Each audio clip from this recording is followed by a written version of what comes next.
I welcome the Deputy Foreign Secretary's focus on the progress that Ukraine has made against overwhelming odds in the face of one of the biggest militaries in the world. I have just returned from Ukraine with my honourable friend, and it was my honour whilst there to meet with some of the soldiers who were gravely injured last summer defending Avdiivka. And they shared stories about how those in their units who are still on the front line who've just had to withdraw were left bleeding out for 6 to 8 hours, sometimes more, because there is not enough ammunition to medivac those who have been hurt. What happened in Avdiivka should shame the international community and not Ukraine, because what they are doing is incredible. But there seems to be an issue globally where people forget that this isn't a Disney movie. The good guys don't just win. It is down to us to make sure that they have the tools to fight. And I have put proposals to the Defence Secretary over the weekend of where I believe we can obtain more ammunition. Bitterly, it is 80 years since the UK last went to the US to petition them to help defend security in Europe. We need now, and I urge the Deputy Foreign Secretary to help me advise, how the UK is battling some of the pernicious narratives that are arising. First, in the US, we see they are forgetting the threat of Putin. We must remind them that the threat of Putin is what they are ultimately fighting against. And secondly, in Europe, we see a pernicious narrative about how will the Baltics and the Nordics defend themselves in 2 or 3 years' time when Russia rebuilds itself.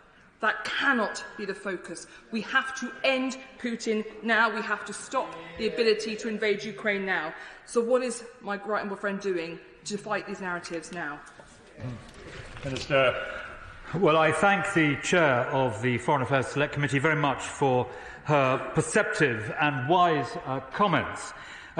She is, of course, to take her last point first, absolutely right, that we are hoping that Congress will follow the setting in passing the relevant bills swiftly, following their return from the recess there. And United States support is absolutely vital for Ukraine's success, as she so rightly says. And I'm very glad that she has been able to see for herself what is happening. Sometimes we understate the extent to which Putin is being beaten back. Although the Russian advance into Avdiivka did take place, those 2 kilometres cost between 40 and 50,000 Russian deaths. 1/5 of the Black Sea fleet has been destroyed. Crimea is no longer safe for the Russian military to operate, and grain supplies are moving across the Black Sea.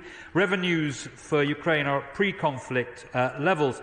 And of course, unlike in year one, this winter the lights stayed on and the bombings by Russia were unable to achieve the same effect as they achieved before.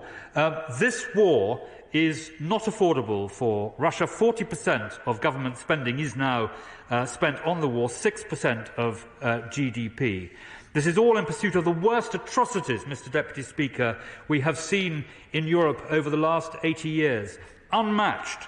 And it's important to point out, too, that Britain has not only supplied the £2.5 billion announced of military material announced by the Prime Minister to be supplied this year, but also has supplied 300,000 artillery shells. That is a measure, Mr. Deputy Speaker, of our determination to ensure that Ukraine has everything that we can offer them.